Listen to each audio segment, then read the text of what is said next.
how will I be using this shoe? The combination of materials, its overall simplicity made this design I'm most interested, dare I say excited, is the thought of using these for my upcoming. You've probably seen this brand a few times in your life, but I'm sure you're asking, why is a runner reviewing one of their products? Well, yes, TYR was known almost exclusively as a swimming brand for decades.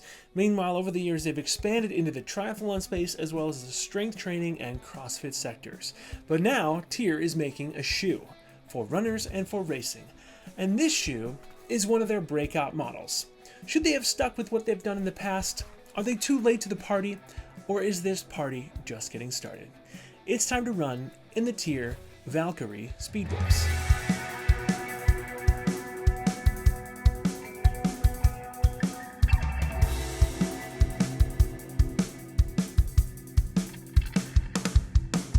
Welcome to the Time to Run channel. If you're new here, welcome. Thanks so much for checking out this video. I hope you enjoy it.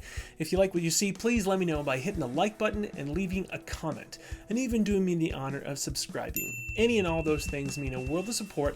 If you're new here, welcome back, my friend. Your support has been instrumental in the growth of this channel and its reach as of today. Next, just know you can skip around the video if you want. If there's something specific that piques your interest, go for it. Jump around. Totally fine. I just ask that at some point you take the time to watch the rest of this video. I put a lot of work in these videos, so it means a lot if I see people watching them from start to finish. With that being said, let's get this out of the way. Yes, the disclosures. It'll take just a second or two. So anyone who hasn't skipped ahead already, this is for you. These shoes were sent to me for the purpose of review. This is my video, and as such, my opinions and observations. TYR didn't preview this video, nor did they provide feedback or suggestions prior to me posting this video here. And I'm not sponsored by TYR, meaning no one is giving me monetary compensation to review these shoes or make this video. Lastly, if you like anything or any products seen in the video, I provided Amazon affiliate links in the description. Using one of my affiliate links does not add any additional cost to you, so please consider using one of my links if you're planning on making a purchase. Thanks. Now let's talk about the TYR Valkyrie Speedworks. Well, TYR says this is a neutral daily trainer. TYR designed this and labels it as a speed training and racing shoe. It brings the benefits of an agile shoe, its minimal to moderate amount of cushioning while combining it with the benefits of using a plate. I'll talk more specifically about this in my opinion in a second, and if I truly think it's meant for speed work and for racing. But before I get ahead of myself, let's get started by talking about the overall fit of the shoe. So to me, the fit was perfect. TYR sent me the shoe size I typically wear, which is the US men's size 12. My toes were very comfortable. The arch in these shoes was great, and I didn't experience any issues with the areas of the shoe being too tight in some areas while being too loose in others. So a great fit overall. If you're curious about what size you should buy in this shoe, get it in your standard shoe size, is my opinion. So the upper consists of TYR's alpha weave construction. It feels very ripstoppy, so it's actually really durable, but still stretchy as well. It's not as coarse and scratchy as some of the other uppers in a similar peak performance category. The upper is nearly transparent. I can see the details of socks and even my hand as I slip it through the upper here. So this is a really clear indication of how extremely breathable this upper is. It's going to keep my feet really well ventilated this summer for sure. It's especially going to shine after the swim and bike portions of my triathlon coming up here in August due to its breathability and ventilation. I did several runs during 90-degree Fahrenheit days because, you know, I'm just kind of a cathartic individual that way. These shoes were really great even on hotter weather days for sure. And I've also put these in through brick runs, and they've worked phenomenally. So let's cover the colorways. TYR sent me one of their most dynamic colorways called White Royal. Other colorway options are black and white. This colorway is a simplistic design, but I appreciate so many aspects about this shoe that I can forgive its minimal, non-flashy colorway design. Overlays. Not much to speak of regarding overlays here, just the ones in the front and in the rear, which was surprising because a lot of times shoe brands add a lot of different overlays on each of the sides here, the lateral and the medial. This has been a really stable ride despite those overlays not being added. So it's wrapped up in the front above the toes, and in the back it wraps around, leaving this back space exposed. On either side we see both the TYR logo and the Valkyrie Speedwork text over here. So these laces are actually really long. I usually end up doing a triple knot as well as tuck the laces back in to the tie portion so nothing flies around or tapping against my stride foot pod here. In the end, even though I didn't need the extra lockdown, I liked using these rearmost eyelets here just to kind of shorten up the laces have my tie time, the time in which it takes me to tie the shoes, go down dramatically, just because these kind of take the length of the laces down. I'm going to do probably a double knot, and then I usually end up looping the eyelets back into the knots there. So we're going to talk about the tongue and the gusset. I like TYR's unique tongue design here. It seems modern and minimal, all while being perfectly padded. I think the combination of materials, its overall simplicity, made this design true to my liking. Now, the gusset reaches back further in the shoe than I feel like what most shoes do. It's actually closer back here to the arch. This is all the way back in the middle of the ball of my heel. So it's designed for mesh and comes down and stops about 2 to 2.5 inches before the toes. Speaking of which, what's one thing in a shoe you find is a make or break aspect of a pair of shoes? For example, I will never buy a shoe that doesn't have blank. Fill in that blank. Let me know in the comments below. The community thanks you. So next I'm going to cover all things heel. This will include the collar, the counter, and everything in between.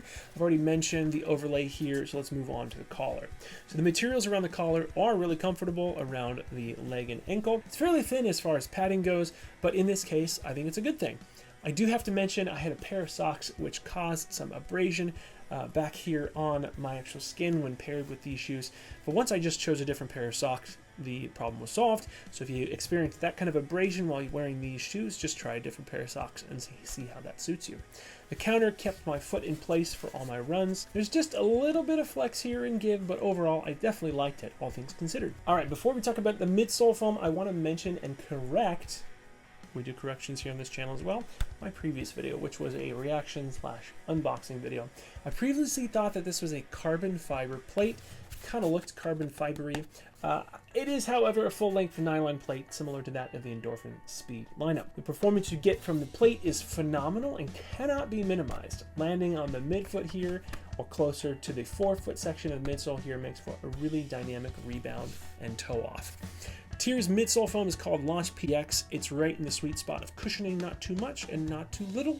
Its firmness kind of reminds me of the Saucony's Power Run PB and Craft's beaded foam, the PX foam. I think this is definitely going to make some happy feet for races, tempo training, speed work, fartleks, and the like.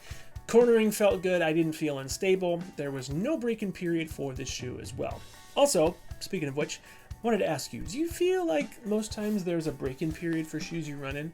I'll just say personally, I'm a big believer that 95–99% of running shoes above the $120 threshold do not require any break-in period. That's my personal opinion. I've reviewed a lot of shoes and I do not remember the last time I've had to break in a pair of shoes. And as another point I wanted to make, although this shoe doesn't have a carbon fiber plate, I want to emphasize that the idea of breaking something in that's designed to flex back into position is just why? Just why? Why would you think that? Think about it in terms of cycling. For years, we had steel frame bikes that were extremely durable.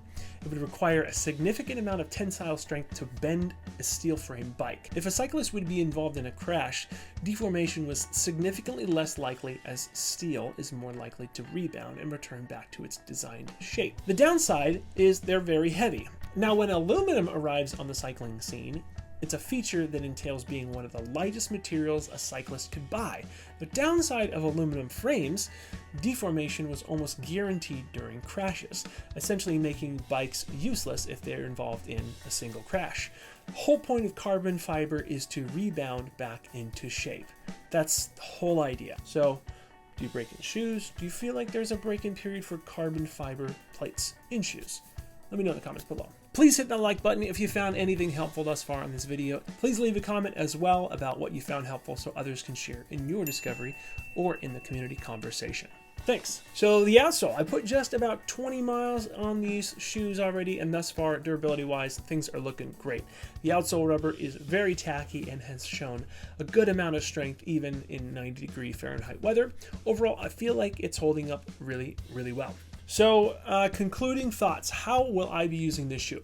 Of course, my usage of the shoe firmly fits within the speedwork category, tempos, fartleks, things like that, but I think I'm most interested, dare I say excited, is the thought of using these for my upcoming Olympic distance triathlon on August 10th in Coeur d'Alene, Idaho. Considering that TYR is a familiar brand in the triathlon world, I wanted to use these for my running leg of the triathlon, plus I've never raced in a pair of nylon plated shoes before, only carbon fiber. So this should make a nice addition to my triathlon race coming up in August.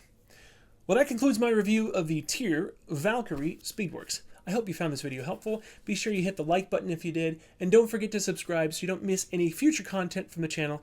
Thanks so much for watching, and if anyone asks you what your favorite running YouTube channel is, just tell them it's time to run. Oh, hold on. If you're someone who's been watching my videos for a while, or if you're interested in future content for the channel, but you've yet to set up a YouTube account, I want to personally invite you to set up a YouTube account today. Subscriptions are one important way of how I'm able to measure success on my videos and what I see people want to see next. The downside of you not having a YouTube account is that whenever you open YouTube, is that it's not tailored to you. So hear me out. Here's a scenario for you. Maybe you found an informational, helpful, funny video, a perfect trifecta, maybe much like this video. You didn't take the time to like it or subscribe to the channel. Well, fast forward several months later and you're in a conversation with a friend and it reminds you of this video you saw. Maybe you want to share with your friends the Hoka Skyward X review that you liked and you watched on YouTube. Well, you gotta show your friend. You just have to share it. The only problem is it's been so long since you've watched it that you have no way of remembering the YouTube channel. This is Time to Run. This is the Time to Run YouTube channel on which it was published. Searching for keywords can be a pain and may not result in you finding the video, etc. This is the classic example of the downsides of not having a YouTube account. You're at a disadvantage. So when you have a YouTube channel, you can save the video into one or multiple playlists, or better yet, you can show your support to a YouTuber like myself who went through all the work of making the video you liked by creating an account, and you can subscribe to the channel on which it was made, so you can rewatch it too. It's super easy to set up and doesn't require a Gmail specific email. All that being said, I hope you'll take me up on this invitation, personal invitation, to set up an account today so you can subscribe to my channel and many other channels that pique your interest. Myself and other YouTubers thank you. Thanks so much for watching, especially toward the end of the video. Hope you enjoyed the video. See you in the next one.